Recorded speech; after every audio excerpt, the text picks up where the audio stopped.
Hi guys, it's Alexa here with Kelowna Now, and I am sitting down with Rhonda from Starbright Okanagan. And this is a program, a non-for-profit that is special to my heart because I love children, and I think it's so important that we support kids in our community. So Rhonda, I get to work with her for 12 months on this campaign where we really just want to bring awareness to the community. We were just saying over a Google Meet call the other day that, yeah, like you guys have been around for a long time, but I feel like with Kelowna growing and the changing of media and social channels, I feel like we need to shine a little light on you guys because I don't think a lot of Kelowna know what you guys do. So, Rhonda, can you start us off and give us an introduction of who you are first? Oh, certainly. Starbright Children's Development Center has been in the Central Okanagan since 1966. It started as a very small uh, agency that was registered charity and a not-for-profit, and has been looking after the needs of children with developmental needs since that time. In the beginning, it was for children who had cerebral palsy. Mm. And then over the decades, as children came to the agency with differing kinds of developmental challenges, staff were hired to meet those challenges, and it just kept growing. So, unless you had a child that needed our services, or you knew of somebody who has a child that needed our services, you likely would not have known about us. We were kind of a best kept secret. So, can you help the audience and people in Kelowna? Maybe there's parents out there right now struggling with some, behavioral speech issues. What would you suggest they do? Do they reach out to you guys directly, and then you kind of set up an interview or to see if they are needing certain support? Well, anyone can refer a child to Starbright. So you don't need a doctor referral. No, and never have. Okay. It's whoever refers. There's no cost to families for our services because our services are supported through a service agreement with the Ministry of Children and Family Development. So online now, in the past it was paper, but online, the referral can be done. It comes into Starbright, and it could be for any number of reasons. It could be, for example, that the family is seeing the child not speaking by a certain age. It could be because there's balance difficulties or physical difficulties. It could be that the child was very, very premature and just needs a little bit of support in meeting developmental goals. We have 5 different departments. We have an infant development department, and they work with those wee babes from the time they're born until they're 3 years of age. We have a support, it was called supported child development, but now we call it inclusive childcare program. And we have educators who work out in the community that help the child be within an early learning program, like a preschool or childcare. They're quite awesome. Then we have speech and language, as you mentioned. And we have physiotherapy as well as occupational therapy. And we just, as of the last year in 2024, we have a behavior analyst. And this wonderful soul works with families if their child has behavioral needs. Works with them in the home to help them set up routines, to be able to support their child throughout the day. She's quite wonderful. So it sounds like you guys have a great team backing up and a little bit of everything for a child that might need something. I remember being a kid and I had speech issues. And yeah, I went through a process of it's like a little bit of like extra little class, but to help you get to the level that, every child's so different. We all have our unique little gifts and, Yes. things that take us a little bit longer. So, Rhonda, how can the community support you guys? Obviously, you get support from government and other ways, but do you still need community to donate to you guys so you can continue to make a difference and upgrade some things or take in more? Like, are you guys at capacity right now?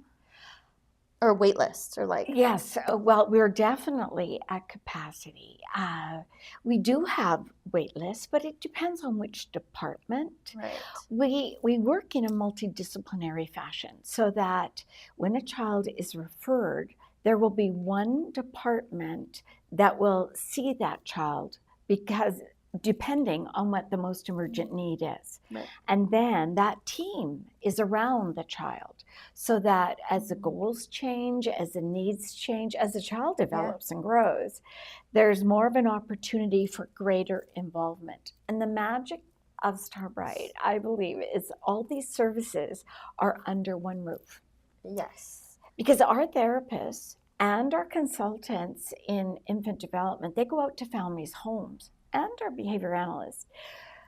But they also will see children at the center or out in the community if the child is in childcare. Okay.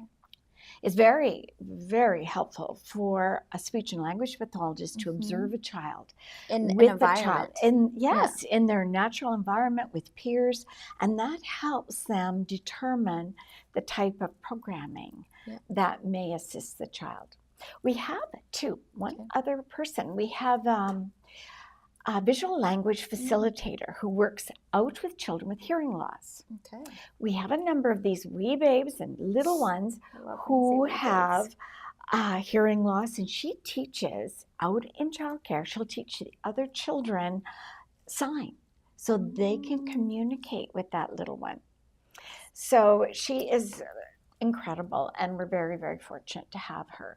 But to answer your question about how the community can support, absolutely, is through donations that we're able to do things that we would not be able to do.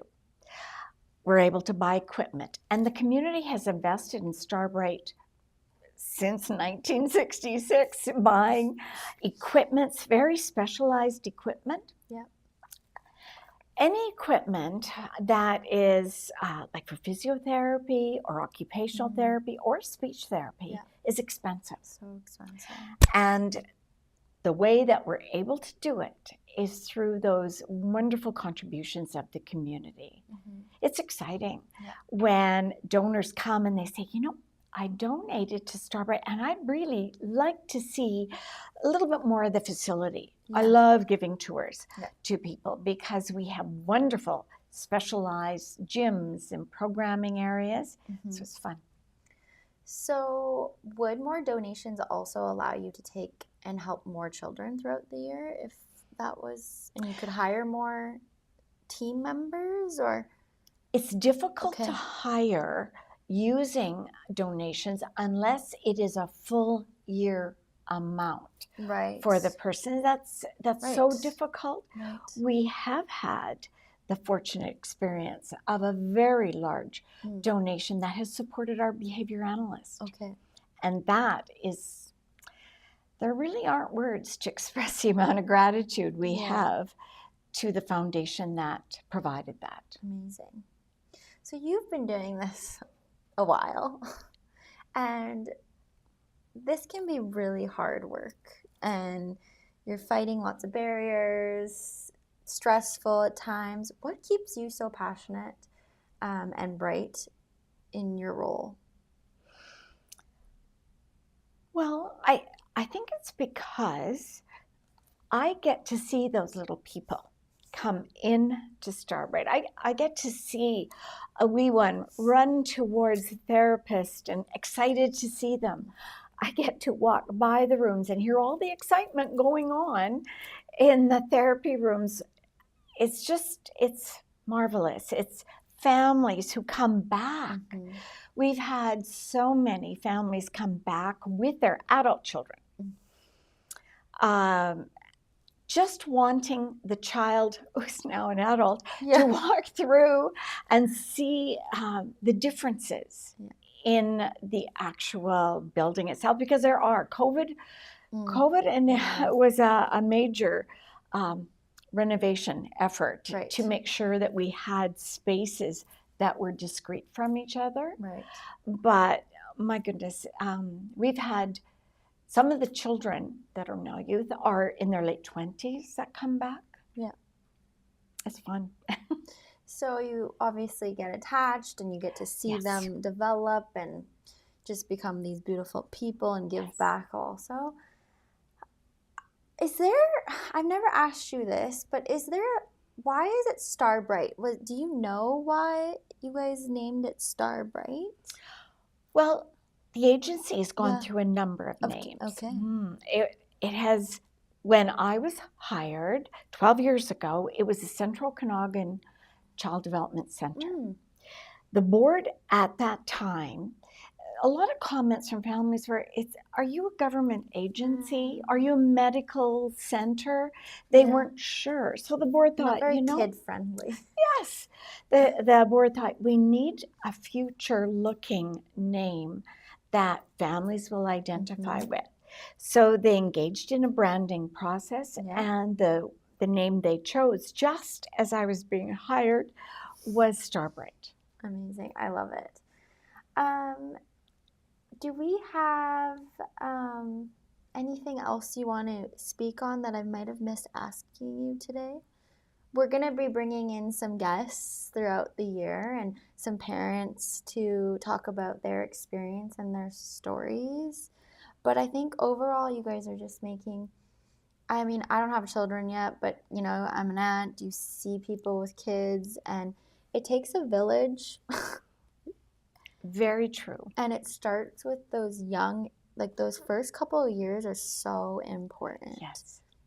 Early intervention has been shown, there's decades of research on it, that meeting a child's developmental needs early in those first 5 years pays absolute dividends throughout the child's life. Yeah. There's less need for heavy services later on, and the child meets those developmental goals. So our staff, we have some staff who've been with us. I think one of them is just now in her 43rd year. Wow. And we have some, the vast majority have been with us over 10 years. And we're fortunate, we've got some new ones that have come. We've just hired over the last year. We have a group, as a group, the focus is on children and families, and everyone shares that. So when they talk with each other on their multidisciplinary teams about how to make a further difference with that little one, it's a cohesive unit. They're all working towards the same goals. Amazing. Well, thank you for coming in and sharing your brightness with me. We will be sharing more about Starbright, and if you are needing some support, or maybe you're unsure that your child might, you know, maybe you are challenged, or it's something you're seeing that they're not developing like you think.